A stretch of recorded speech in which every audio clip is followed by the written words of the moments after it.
Mga pagbasa ng mga salita ng makapangyarihang Diyos. Ang mga responsibilidad ng mga leader at manggagawa. Ang mga responsibilidad ng mga leader at manggagawa. Ika-4. Hindi nagsusubaybay o nagbibigay ng direksyon ang mga huwad na leader tungkol sa gawain. Kakatalakay pa lang natin ng aspektong ito ng ika-5 responsibilidad ng mga leader at manggagawa. Manatiling mayroong kaalaman at pagkaunawa tungkol sa estado ng bawat item ng gawain. Sa pagtalakay sa aspektong ito, inilantad natin ang ilang espesipikong pagpapamalas ng mga huwad na leader, gayon din ang pagkatao at katangian nila. Ngayon, tingnan natin ang pagpapanatili ng pagkakaroon ng kaalaman at pagkaunawa tungkol sa pag-usad ng bawat item ng gawain. Siyempre, medyo nauugnay ang pag-usad ng gawain sa estado ng gawain. Medyo malapit ang kaugnayan. Kung hindi mapapanatili ng isang tao ang pagkaunawa at kaalaman tungkol sa estado ng isang item ng gawain, hindi rin niya mapapanatili ang pagkaunawa at kaalaman tungkol sa pag-usad ng gawain. Halimbawa, kung paano ang pag-usad ng gawain, hanggang sa anong yugto ito umusad, kung ano ang mga kalagayan ng mga tao na kasangkot, kung may anumang mga paghihirap sa mga propesyonal na aspekto, kung may anumang bahagi ng gawain na hindi tumutugon sa mga hinihingi ng sambahayan ng Diyos, kung ano ang mga resultang nakamit, kung natututo ba ang sinumang mga manggagawa na hindi masyadong mahusay sa mga propesyonal na aspekto ng gawain, kung sino ang nag-oorganisa ng pagkatuto, kung ano ang natututunan nila, kung paano sila natututo at iba pa. Nauugnay ang lahat ng espesipikong isyung ito sa pag-usad. Halimbawa, hindi ba't napaka-importante ng gawain ng pagkatha ng mga himno? Sa isang himno, mula sa unang pagpili ng mahahalagang sipi ng mga salita ng Diyos hanggang sa pagkumpleto ng komposisyon, anong mga espesipikong gampanin ang kinakailangang gawin sa prosesong ito? Una, kinakailangang pumili ng mahahalagang sipi ng mga salita ng Diyos na akma para maging mga himno at dapat na sa angkop na haba rin ang mga ito. May kinalaman ang ikalawang hakbang sa pagpapasya kung aling estilo ng melodiya ang naaangkop sa sipi para gawin itong kaaya-aya at kasiyasiyang kantahin. Pagkatapos, dapat hanapin ang mga tamang tao na kakanta sa himno. Hindi ba't mga espesipikong gampanin ang mga ito? Pagkatapos makatha ang isang himno, hindi man lang nagsisiyasat ang huwad na leader tungkol sa kung kalipikado ang komposisyon o angkop ang estilo. Ang kompositor, na napapansin ang kawalan ng pangangasiwa, ay personal na nararamdamang sapat na ito at nagpapatuloy sa pag-record nito. Ang sipi ng mga salita ng Diyos na inaabangan ng lahat ng tao na gawing isang himno ay nilapatan na ng musika at ginawa ng isang himno sa wakas. Pero tingin ng karamihan ay may mga kapintasan pa rin ito kapag kinakanta. Anong problema ang lumilitaw? Hindi pasado sa inaasahan ang himno. Nai-record ito sa kabila ng kakulangan ng melodiya at dating. Pagkatapos itong pakinggan, nagtatanong ang huwad na leader, sino ang kumatha ng himnong ito? Bakit ito inirecord? Sa sandaling itanong niya ang katanungang ito, hindi bababa sa 1 buwan ang lumipas na. Sa buwan na ito, hindi ba't dapat sinubaybayan at maagap na inalam ng leader ang pag-usad ng gawaing ito? Halimbawa, kumusta ang pag-usad ng komposisyon? Tinukoy ba ang pangunahing himig? Nagkaroon ba ito ng melodiya? Tumugma ba sa mga salita ng Diyos ang melodiya at estilo ng himnong ito? Nakatulong ba sa paggabay ang mga individual na may nauugnay na karanasan? Matapos itong mabuo, maaari bang kantahin ang himnong ito ng malawakan? Ano ang magiging epekto nito? Maituturing bang maganda ang himig? Palaging bigo ang huwad na leader na subaybayan ang mga usaping tulad nito. At may isa siyang dahilan sa hindi pagsubaybay. Hindi ko nauunawaan ang pagkatha ng himno. Paano ko masusubaybayan ang isang bagay na hindi ko nauunawaan? Imposible ito. Isa bang lehitimong dahilan ito? Hindi. Hindi ito isang lehitimong dahilan. Kung gayon, kaya ba ng isang taong hindi pamilyar sa paggawa ng mga himno na magsubaybay pa rin? Paano siya dapat sumubaybay? Pwede siyang makipagtulungan sa mga kapatid at suriin ang melodiya ayon sa mga prinsipyo para tingnan kung angkop ito. Pwede niyang praktikal na subaybayan ang gawain sa halip na maghugas kamay rito. Ang pangunahing katangian ng gawain ng mga huwad na leader ay pagdadaldal tungkol sa doktrina at pag-uulit ng mga islogan. Matapos ilabas ang kanilang mga utos, naghuhugas kamay na lang sila tungkol sa bagay na iyon. Hindi sila nagtatanong tungkol sa sumunod na pag-unlad ng gawain. Hindi nila itinatanong kung nagkaroon ng anumang mga problema, paglihis o paghihirap. Itinuturing nilang tapos na ang kanilang trabaho sa sandaling italaga nila ang gawain. Sa katunayan, bilang isang leader, matapos isaayos ang gawain, dapat mong subaybayan ang pag-usad ng gawain.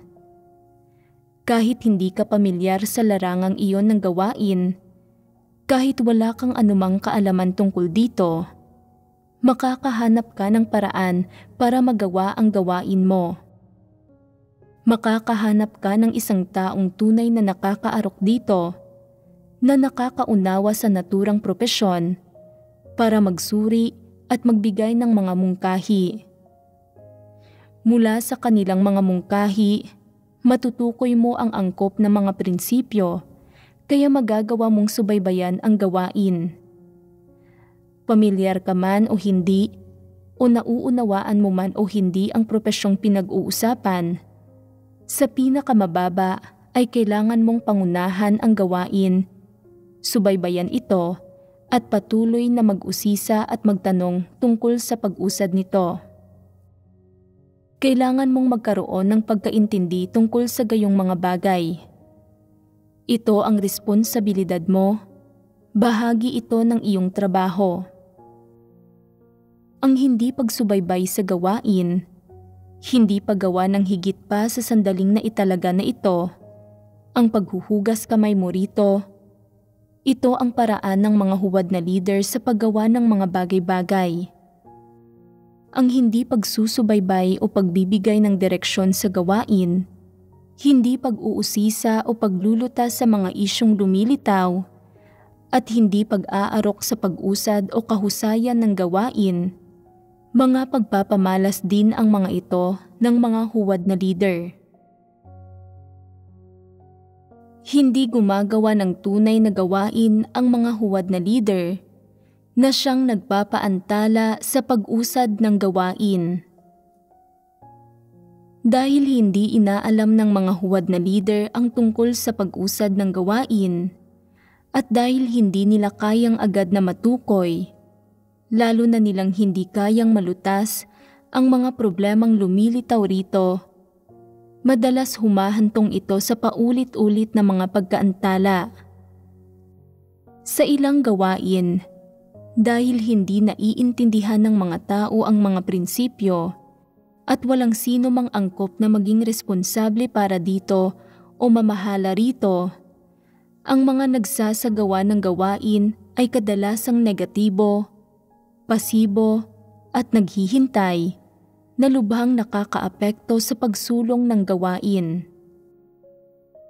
Kung natupad ng mga leader ang kanilang mga responsibilidad, kung pinamahalaan nila ang gawain, isinulong ito, pinangasiwaan ito, at naghanap ng isang taong nakakaunawa sa larangang iyon para patnubayan ang gawain, sumulong sana ng mas mabilis ang gawain kaysa dumanas ng paulit-ulit na mga pagkaantala.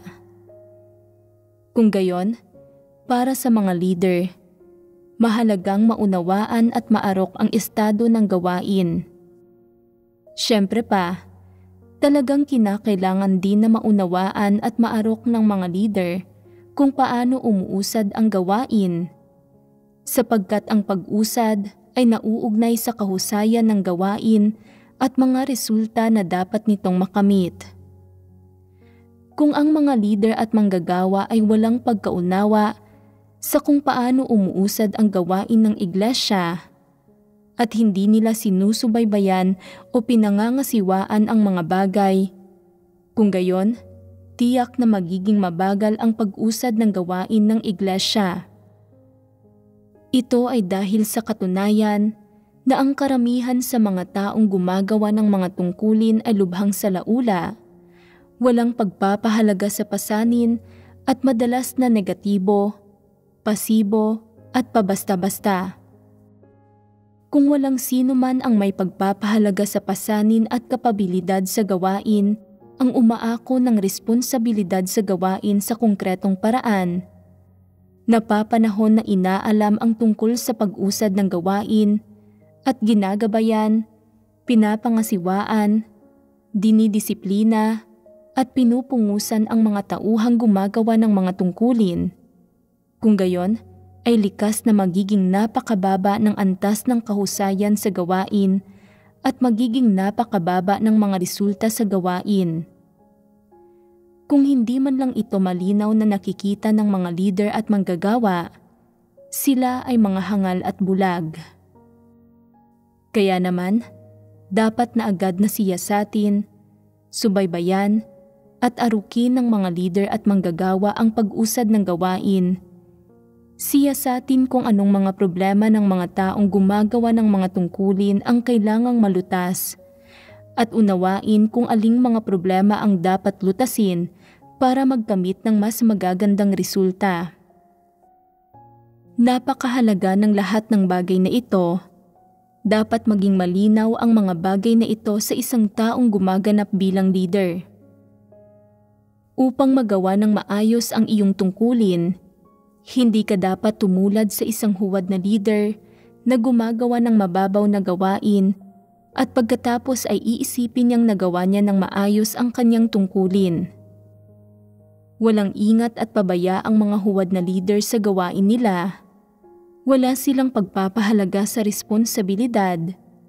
Hindi nila nilulutas ang mga problema kapag lumilitaw ang mga ito, at kahit ano pang gawain ang ginagawa nila, mababaw lang nila iyong naiintindihan at hinaharap ng pabasta-basta ang mga ito. Nagsasabi lang sila ng mga salitang matayog pakinggan, naglilitanya sila ng mga doktrina at pananalitang walang kabuluhan, at iniraraos lang nila ang gawain nila. Sa pangkalahatan, ito ang kalagayan kung paano gumagawa ng gawain ang mga huwad na leader. Bagamat kung ikukumpara sa mga antikristo, walang ginagawang lantarang masama ang mga huwad na leader at hindi sadyang gumagawa ng masama. Kung titingnan mo ang pagiging epektibo ng kanilang gawain, patas na ilarawan sila bilang pabasta-basta, hindi nagdadala ng pasanin, bilang iresponsable at walang katapatan sa gawain nila. Katatapos pa lang natin ngayon na magbahaginan tungkol sa mga huwad na leader na hindi gumagawa ng tunay na gawain at hindi inuunawa at inaalam ang pag-usad ng bawat item ng gawain. Tungkol sa mga problema at paghihirap na lumilitaw sa gawain ng iglesia, totoo rin na hindi lang talaga pinapansin ng mga huwad na leader ang mga ito o nagbubulalas lang sila ng kaunting doktrina at nanggagaya ng ilang slogan para ipagwalang bahala ang mga ito. Sa lahat ng item ng gawain, hindi sila kailanman makikitang pumupunta mismo sa lugar ng gawain para subukang unawain at subaybayan ang gawain. Hindi sila makikitang nagbabahagi tungkol sa katotohanan para malutas ang mga problema roon, at lalo pang hindi sila makikitang personal na nagdederekta at nangangasiwa sa gawain para pigilang magkaroon ng mga kapintasan at paglihis dito. Ito ang pinakamalinaw na pagpapamalas ng pabasta-bastang paraan kung saan gumagawa ang mga huwad na leader. Bagamat ang mga huwad na leader, hindi tulad ng mga antikristo, ay hindi naglalayong gambalain at guluhin ang gawain ng iglesia, ni hindi sila gumagawa ng iba't ibang kasamaan at nagtatatag ng kanilang mga nagsasariling kaharian, nagdudulot ng mga napakalaking hadlang sa gawain ng iglesia ang iba't ibang pabasta-bastang pag-uugali nila. Kaya walang katapusang lumilitaw at hindi nalulutas ang iba't ibang problema. Malubha itong nakakaapekto sa pag-usad ng bawat item ng gawain ng iglesia at nakakaapekto sa buhay pagpasok ng mga hinirang ng Diyos. Hindi ba't dapat itiwalag ang gayong mga huwad na leader? Hindi makagawa ng tunay na gawain ang mga huwad na leader. May malakas na simula ang anumang gawain nila pero unti-unti itong humihina sa huli. Isang tagapagsimula ng seremonya ang papel na ginagampanan nila. Nagbibigkas sila ng mga slogan at nangangaral ng mga doktrina. At kapag naitalaga na nila ang gawain sa iba at naisaayos na kung sino ang magiging responsable rito, tapos na sila. Pareho sila sa nakakabinging malalakas na speaker na nakikita sa mga rural na bahagi ng China. Hanggang dito lamang ang papel na ginagampanan nila. Gumagawa lang sila ng kaunting panimulang gawain. Para sa natitirang bahagi ng gawain, hindi sila makikita kahit saan. Para naman sa mga espesipikong tanong tulad ng kung kumusta ang pagsulong ng bawat item ng gawain, kung naaayon ba ito sa mga prinsipyo at kung epektibo ba ito, hindi nila alam ang mga sagot. Hindi sila kailanman malalimang nakikisalamuha sa mga pinakamababang antas at bumibisita sa lugar ng gawain para unawain at alamin ang pag-usad at mga detalye ng bawat item ng gawain. Sa makatwid, maaaring hindi naglalayon ang mga huwad na leader na magdulot ng mga pagkagambala at kaguluhan o gumawa ng iba't ibang kasamaan sa panahon ng panunungkulan nila bilang mga leader. Pero sa katunayan, pinaparalisa nila ang gawain, inaantala ang pag-usad ng bawat item ng gawain ng iglesia, at ginagawang imposible para sa mga hinirang ng Diyos na magampanan ng maayos ang mga tungkulin ng mga ito at magkamit ng buhay pagpasok. Sa ganitong paraan ng paggawa, paano nila posibleng maaakay ang mga hinirang ng Diyos sa tamang landas ng pananalig sa Diyos? Ipinapakita nito na hindi gumagawa ng anumang tunay na gawain ang mga huwad na leader. Hindi nila nasusubaybayan ang gawaing sila dapat ang responsable o naibibigay ang wastong paggabay at pangangasiwa para matiyak na normal ang pag-usad ng gawain ng iglesia. Nabibigo silang gampanan ang mga nilalayong tungkulin ng mga lider at manggagawa at hindi nila nagagampanan ang katapatan o mga responsibilidad nila.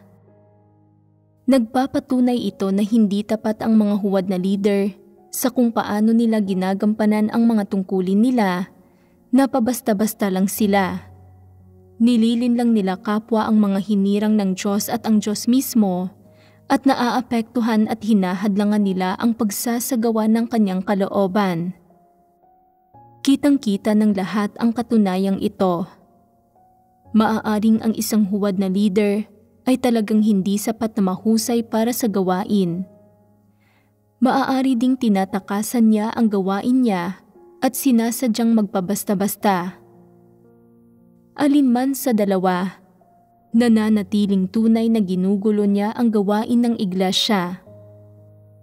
Wala ni kaunting pag-usad ang nagagawa sa bawat item ng gawain ng iglesia at nananatiling hindi nalutas ang isang bunto ng naipong problema sa loob ng mahabang panahon.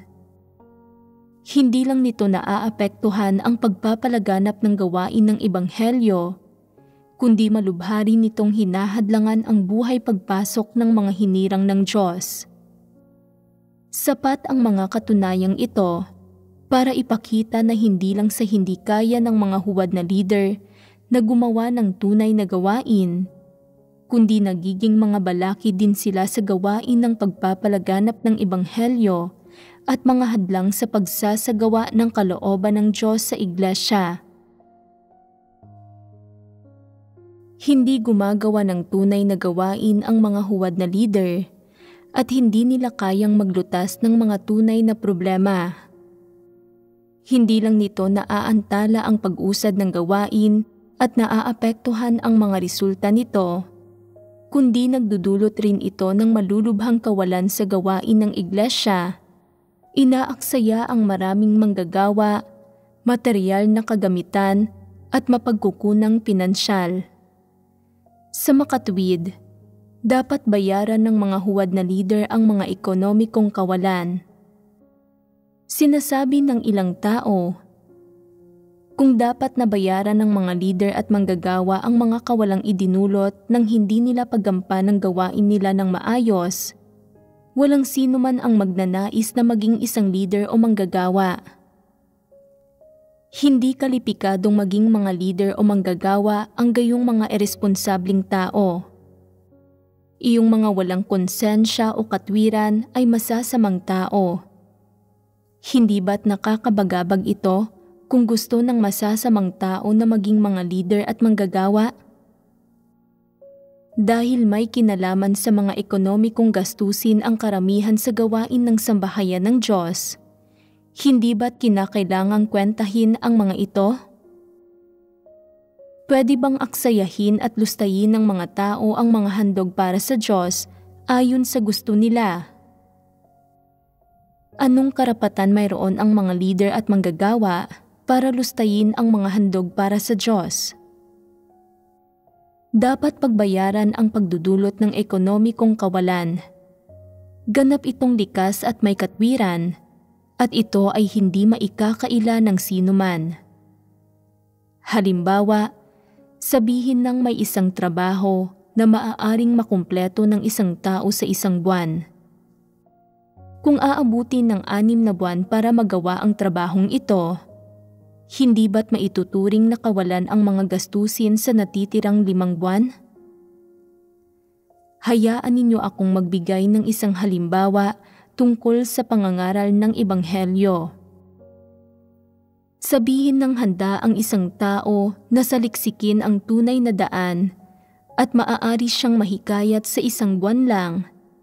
Pagkatapos ay papasok siya sa iglesia at patuloy na tatanggap ng pagdidilig at pagtutustos, at sa loob ng 6 na buwan, maaari siyang makapagtatag ng pundasyon. Pero kung ang saloobin ng taong nangangaral ng ebanghelyo sa usaping ito ay saloobin ng pagwawalang bahala at pagiging pabasta-basta, at binabaliwala rin ng mga leader at manggagawa ang mga responsibilidad nila, at sa huli ay aabuti ng kalahating taon para mahikayat ang taong iyon? Hindi ba't katumbas ng kalahating taon na ito ang magiging kawalan sa buhay niya?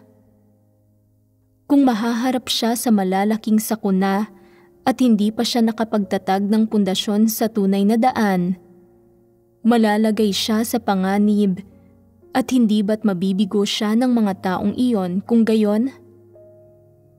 Ang gayong kawalan ay hindi masusukat sa pera o mga material na bagay. Kung naantala ang pagkaunawa ng taong iyon sa katotohanan ng kalahating taon at naantala ang pagtatatag niya ng pundasyon at ang pagsisimula niya sa paggampan ng tungkulin niya ng kalahating taon, sino ang mananagot para dito? Kaya bang akuin ng mga leader at manggagawa ang pananagutan para dito? Walang sino man ang kayang pasanin ang pananagutan para sa pag-antala sa buhay ng isang tao. Dahil walang makakapasan sa pananagutan na ito, ano ang angkop na gawin ng mga leader at manggagawa? 6 lang na salita. Gawin ang abot ng makakaya ninyo. Gawin ang abot ng makakaya ninyo para gawin ang ano? Para tuparin ang sarili ninyong mga responsibilidad, gawin ang lahat ng makikita ninyo gamit ang sarili ninyong mga mata. Mag-isip sa inyong isipan at maggamit-gamit ang sarili ninyong kakayahan. Ito ang paggawa sa abot ng makakaya ninyo. Ito ay pagiging tapat at responsable. At ito ang responsibilidad na dapat tuparin ng mga leader at manggagawa. Hindi itinuturing ng ilang leader at manggagawa ang pangangaral ng Ebanghelyo bilang isang seryosong usapin. Iniisip nila, maririnig ng mga tupa ng Diyos ang tinig ng Diyos. Pagpapalain ang sinumang nagsisiyasat at tumatanggap. Hindi pagpapalain ang sinumang hindi magsisiyasat at tatanggap at nararapat na mamatay sa isang sakuna. Hindi nagpapakita ng pagsasaalang-alang ang mga huwad na leader sa mga layunin ng Diyos at hindi sila nagdadala ng pasanin para sa gawain ng Ebanghelyo. Hindi rin sila umaako ng pananagutan para sa mga baguhan na kakapasok lang sa iglesia at hindi nila sineseryoso ang buhay pagpasok ng mga hinirang ng Diyos. Palagi silang nakatuon sa pagpapasasa sa mga pakinabang ng katayuan nila. Gaano man karaming tao ang magsiyasat sa tunay na daan, hindi talaga sila nakakaramdam ng pagkabalisa. Palaging may isang mentalidad ng pagraraos ng gawain, kumikilos tulad ng isang retiradong emperador o isang opisyal. Gaano man kahalaga o kaapurahan ang gawain, hindi sila kailanman nagpapakita sa eksena at hindi sila nagtatanong at hindi nila inuunawa ang sitwasyon ng gawain o hindi nila sinusubaybayan ang gawain at nilulutas ang mga problema. Nagsasaayos lang sila ng mga gampanin at iniisip na ganap ng tapos ang trabaho nila at naniniwala silang maituturing na ito na paggawa ng gawain. Hindi ba ito pagiging pabasta-basta? Hindi ba ito panlilin lang kapwa sa mga nasa itaas at ibaba nila? Angkop ba ang gayong mga leader at manggagawa para gamitin ng Diyos? Hindi ba't katulad lang sila ng mga opisyal ng malaking pulang dragon? Iniisip nila, ang pagiging isang leader o manggagawa ay parang paghawak lang ng isang katungkulan at dapat tamasahin ng isang tao ang mga pakinabang ng katayuang ito. Ang pagkakaroon ng katungkulan ay nagbibigay sa akin ng pribilehiyong ito na nagpapalaya sa akin mula sa pangangailangang dumalo sa lahat ng usapin. Kung palagi akong nasa eksena, nagsusubaybay ng gawain at umuunawa sa sitwasyon, talagang nakakapagod iyon, nakakapanliit. Hindi ko matatanggap ang gayong pagkapagod. Ganito mismo gumawa ang mga huwad na leader at huwad na manggagawa. Nababahala lang sa pag-iimbot ng kaginhawahan at pagtatamasa ng mga pakinabang ng katayuan nang hindi gumagawa ng anumang tunay na gawain at ganap na walang anumang konsensya o katwiran. Dapat talagang itiwalag ang gayong mga linta at kahit naparusahan sila, nararapat ito sa kanila. Sa kabila ng maraming taon ng paggawa ng gawain ng iglesia, hindi alam ng ilang leader at manggagawa kung paano ipangaral ang ebanghelyo, lalong hindi nila alam kung paano magpatotoo. Kung hihilingin mo sa kanila na magbahagi tungkol sa lahat ng katotohanan ukol sa mga pangitain ng gawain ng Diyos sa mga potensyal na tatanggap ng ebanghelyo, hindi nila ito kaya. Kapag tinanong sila, ni minsan ba ay nagsumikap kang sangkapan ang sarili mo gamit ang katotohanan ng mga pangitain? Mag-iisip-isip ang mga huwad na leader. Bakit dapat akong magsumikap ng gayon? Sa mataas kong katayuan, hindi para sa akin ang gampaning iyon. Maraming iba ang gagawa nito. Sabihin mo sa akin, anong uri ng mga nilalang sila? Ginagawa na nila ang gawain ng iglesia sa loob ng maraming taon, pero hindi nila alam kung paano ipangaral ang ebanghelyo. At pagdating sa pagpapatotoo, kinakailangan nilang maghanap ng isang tagapangaral ng ebanghelyo na gagawa nito para sa kanila. Kung bilang isang leader o manggagawa, hindi mo kaya na ipangaral ang ebanghelyo, magpatotoo o makipagbahaginan sa mga tao tungkol sa mga katotohanan patungkol sa mga pangitain, ano ang kaya mong gawin? Ano ang mga responsibilidad mo?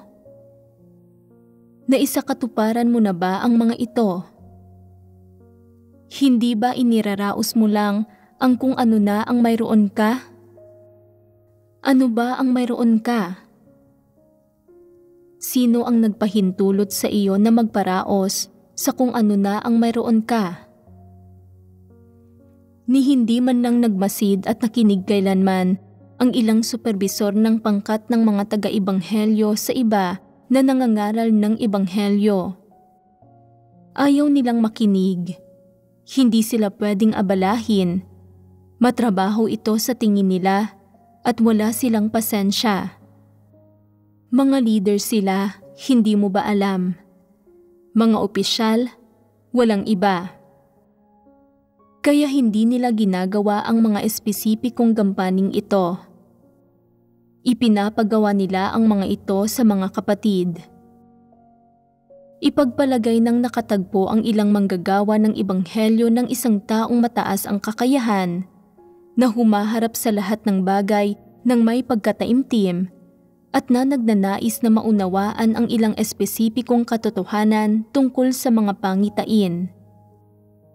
Hindi kaya ng mga manggagawa ng ebanghelyo na magbahagi ng ganap na malinaw, kaya hinihiling nila sa mga leader nila na gawin ito. Natatagpuan ng mga leader ang sarili nila na walang masabi at nagdadahilan pa nga, sinasabi na, "Hindi ko pa kailanman nagawa ang ganitong gawain mismo. Kayo na ang gumawa nito. Susuportahan ko kayo. Kung lilitaw ang anumang mga problema, tutulungan ko kayong ayusin ang mga ito. Susuportahan ko kayo. Huwag kayong mag-alala." Ano ang dapat ninyong katakutan kapag kasama natin ang Diyos? Kapag hinahanap ng isang tao ang tunay na daan, maaari kayong magpatotoo o magbahagi tungkol sa mga katotohanan ng mga pangitain. Responsable lang ako para sa pagbabahagi tungkol sa mga katotohanan ng buhay pagpasok. Ang gawain ng pagpapatotoo ay mabigat ninyong pasanin na dapat ninyong dalhin. Huwag kayong umasa sa akin. Sa tuwing darating ang napakahalagang sandali ng pagpapatotoo sa pangangaral ng Ebanghelyo, nagtatago sila. Alam na alam nilang wala sila ng katotohanan, kaya bakit hindi sila nagsusumikap na sangkapan ang mga sarili nila nito? Gayong alam na alam nila na wala sila ng katotohanan, bakit palagi silang desperadong nagsusumikap na maging mga leader? Wala silang anumang talento, at gayunman ay may lakas sila ng loob na kumuha ng anumang opisyal na posisyon. Kukunin pa nga nila ang papel ng emperador kung hahayaan mo sila. Masyado silang walang hiya.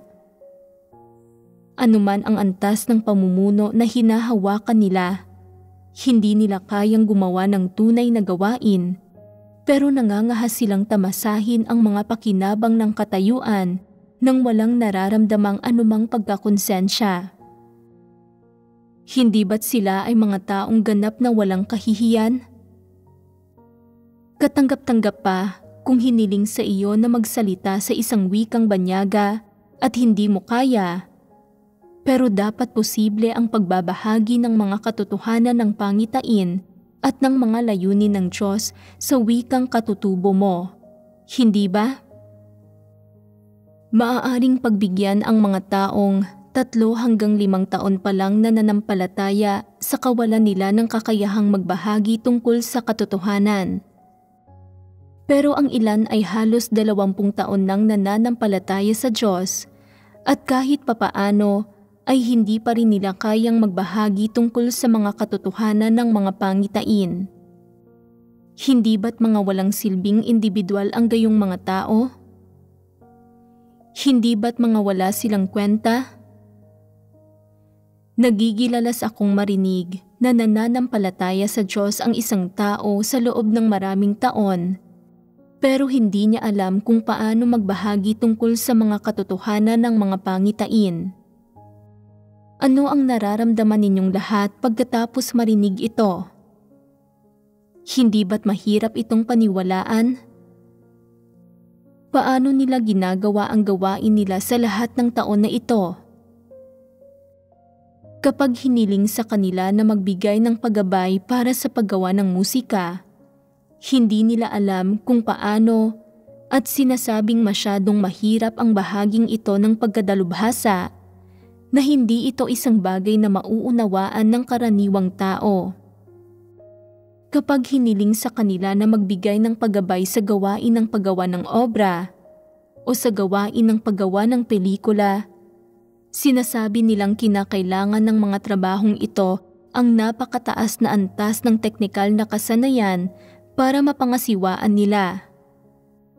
Kapag hinihiling sa kanila na magsulat ng mga artikulo ng patotoong batay sa karanasan, sinasabi nilang masyadong mababa ang antas ng kanilang pinag-aralan at hindi nila alam kung paano isulat ang mga ito at na hindi sila kailanman nagsanay rito. Kung hindi nila kayang gawin ang ganitong mga uri ng trabaho, mapapatawad ito.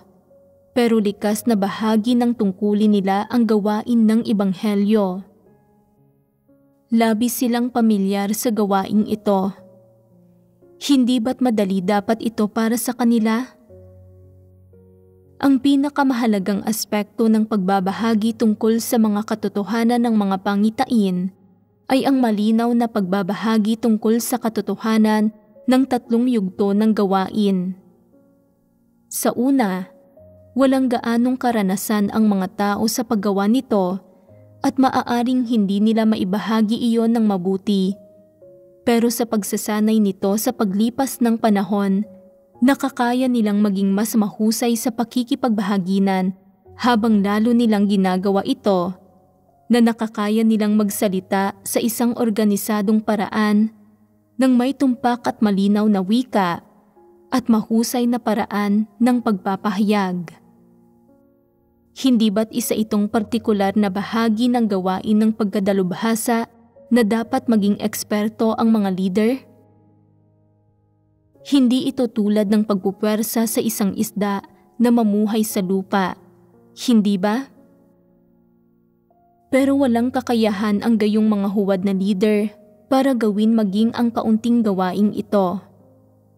At gayunman, nagseserbisyo pa rin sila bilang mga leader? Ano pa ang ginagawa nila sa posisyong iyon? Sinasabi ng ilang tao, isa akong tao na may magulo at hindi malinaw na pag-iisip, walang lohika at hindi ako ganoon kahusay sa pagsasalita tungkol sa mga katotohanan ng mga pangitain. Kung gayon ang kaso, kaya mo bang tukuyin at lutasin ang iba't ibang kapintasan at paglihis na nangyayari sa gawain ng Ebanghelyo? Kung hindi mo natutukoy ang mga ito, tiyak na hindi mo rin malulutas ang mga ito. Kapag ang mga huwad na leader ang namamahala sa gawain ng Ebanghelyo, wala silang anumang papel na ginagampanan sa pagsusuri at pangangasiwa. Hinahayaan lang nilang gawin ng mga nasa ilalim nila ang nais ng mga ito, kaya nagagawa ng sino man ang mga bagay ayon sa gusto niya at nangangaral sa sino mang gusto niya. Ganap na walang mga prinsipyo o pamantayan na inilalapat. Kumikilos ng padalos-dalos ang ilang tao nang walang katwiran at lalong walang mga prinsipyo kapag gumagawa sila ng bagay-bagay at walang pakundangang nagsasagawa ng mga maling gawa. Ganap na nabibigo ang mga huwad na leader na makita o matukoy ang mga isyong ito. Sinasabi na sa Timog Amerika at Aprika, dinala ang ilang maralita sa loob ng kawan sa pamamagitan ng gawain ng Ebanghelyo. Walang regular na kinikita ang mga taong ito at nagdudulot ng mga problema maging ang pagkuha ng sapat na pagkain at ang pamumuhay. Kaya, ano ang dapat gawin? May mga leader na nagsabi, layunin ng Diyos na iligtas ang sangkatauhan at para maligtas, dapat munang magkaroon ng sapat na makakain ang isang tao. Tama ba? Hindi ba't dapat magbigay ng ayuda ang sambahayan ng Diyos kung gayon?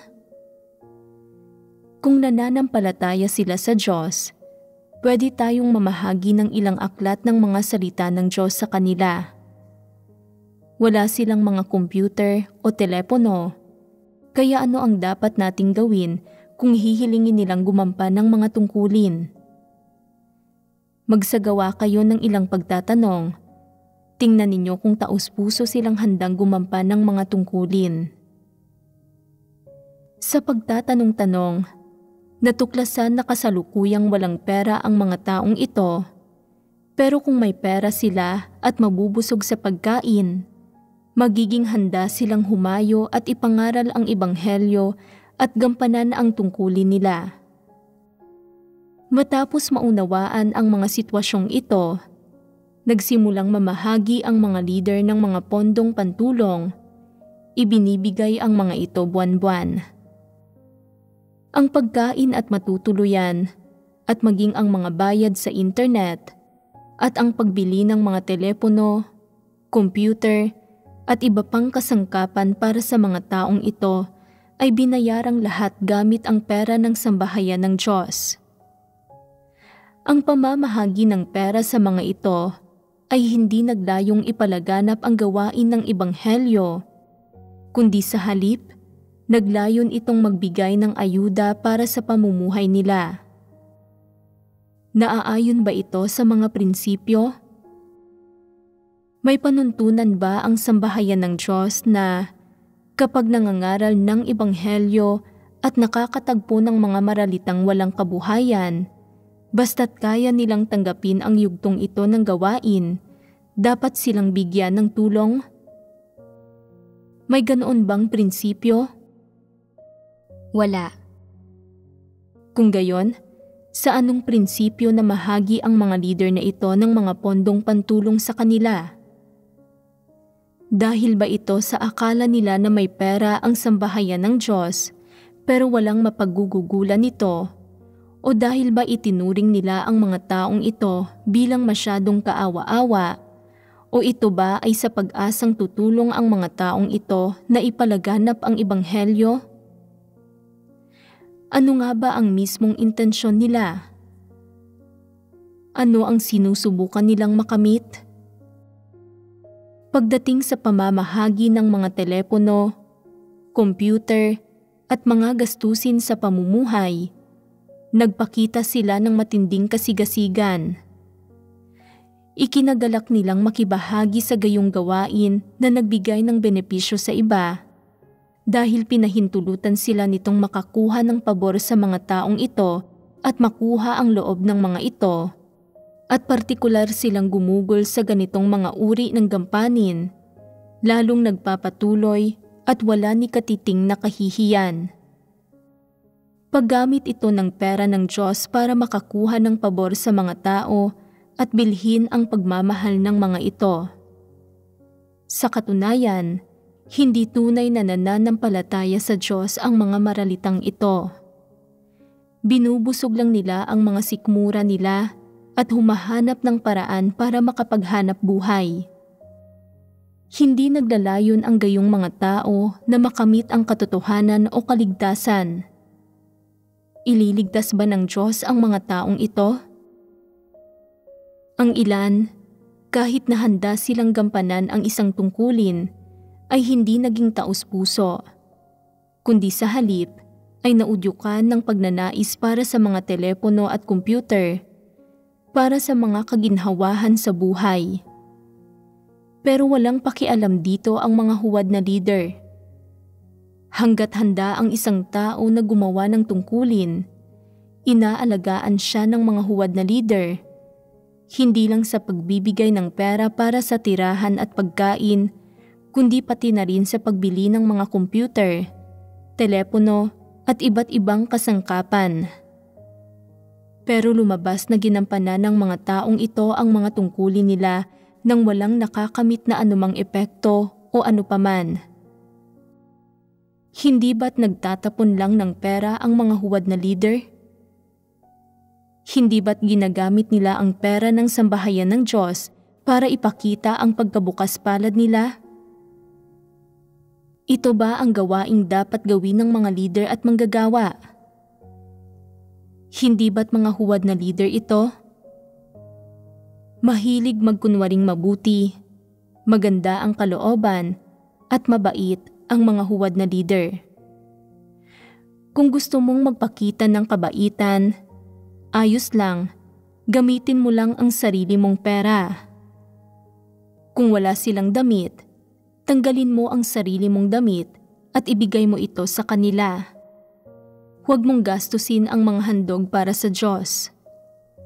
Para sa gawain ng pagpapalaganap ng ebanghelyo ang mga handog para sa Diyos, hindi para sa pamamahagi ng mga benepisyong pangkapakanan at tiyak na hindi para sa pagbibigay ng tulong sa mga maralita. Ang sambahayan ng Diyos ay hindi isang institusyong pangkapakanan. Walang kakayahang gumawa ng tunay na gawain ang mga huwad na leader at mas lalong wala silang kakayahang magtustos ng katotohanan o ng buhay. Nakatuon lang sila sa paggamit ng mga handog para sa Diyos para mamahagi ng mga benepisyong pangkapakanan nang sa gayon ay makakuha sila ng pabor sa mga tao at mapanatili nila ang sarili nilang reputasyon at katayuan. Mga walang kahihiyang gastador sila, hindi ba? Kung matutuklasan ang gayong mga huwad na leader, mailalantad at mapipigilan ba sila ng sino man bago pa mahuli ang lahat? Walang sino man ang nanindigan para pigilan sila. Kung hindi ito natuklasan at pinigilan ng ang itaas, hindi sana natapos kailanman ang gawi na paggamit ng pera ng Diyos para magbigay ng mga benepisyo sa mga tao. Iniuunat ng mga maralitang iyon ang mga kamay nila ng palayo, palaging nagnanais ng higit pa. Wala silang kasiyahan. Gaano man karami ang ibinibigay mo, hindi kailanman ito sasapat.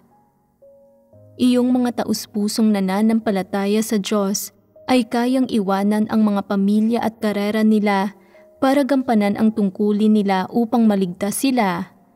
At kahit na humaharap sila sa mga paghihirap sa buhay, nakakahanap sila ng mga paraan para lutasin ang mga ito nang sila-sila lang, nang hindi palaging humihingi ng mga bagay-bagay mula sa sambahayan ng Diyos. Nilulutas nila kung ano ang kaya nila ng mag-isa, at para naman sa kung ano ang hindi nila kayang lutasin, nagdarasal sila sa Diyos at umaasa sa pananalig nila para dumanas.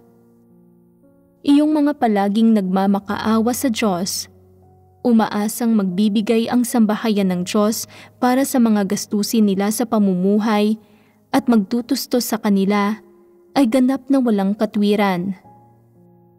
Ayaw nilang gampanan ang anumang tungkulin, pero nais nilang magpakaligaya sa buhay, na ang alam lang ay ang iunat ang mga kamay nila para humingi ng mga bagay-bagay mula sa sambahayan ng Diyos.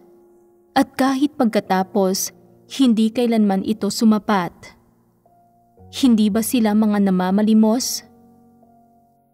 At ang mga huwad na leader, ang mga hangal na ito, ay patuloy lang na nagbibigay ng mga benepisyo at hindi tumitigil.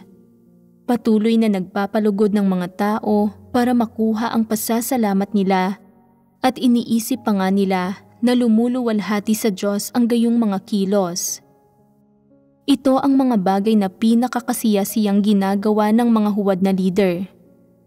Kaya, mayroon bang sino man na makakatukoy sa mga isyong ito, na makakakilati sa diwa ng mga problemang ito? Nagbubulag-bulagan ang karamihan sa mga leader. Iniisip na, ano't anuman, hindi ako ang namamahala sa gawain ng ebanghelyo. Bakit ko dapat pakialaman ang mga bagay na ito? Hindi ko naman pera ang ginagastos. Hanggat hindi nagagalaw ang pera sa sarili kong bulsa, ayos lang. Pwede kayong magbigay kung kanino ninyo gusto.